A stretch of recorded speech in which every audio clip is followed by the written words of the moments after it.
Assalomu alaykum aziz qadrdonim. Bugun havo boshqacha. Quyoshning nurlari ham, odamlarning chehrasi ham o'zgacha bir nur bilan yo'g'rilgan. Bilasizmi nega?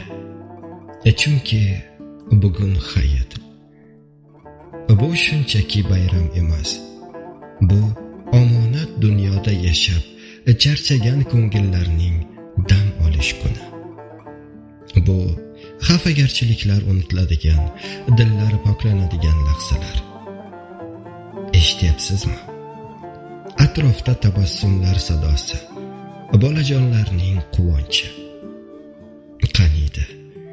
Qaniydi butun dunyo mana shunday sokin bo'lsa. Qaniydi mehr degan tushuncha faqat bugun emas, har tong biz bilan uyg'onsa. Esingizdami?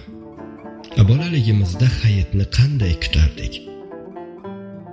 Yangi kiyimlar, shirinliklar va eng muhimi beg'uborlik.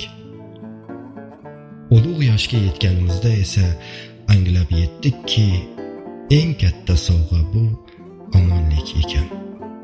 Yonimizdagilarning sog' salomatligi ekan.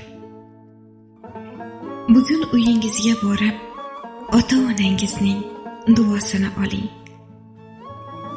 Yaqinlaringizga sizni yaxshi ko'raman deyishdan tortinmang. Mehr ko'rsatish uchun katta sabab shart emas. Boringizni boricha qadrlash eng oliy baxtdir. Qalbingizda zarracha g'ubor qolmasin. Bu bayram xonadoningizga nur, dasturxoningizga baraka va ruhingizga bitmas tuganmas sokinlik olib kelsin.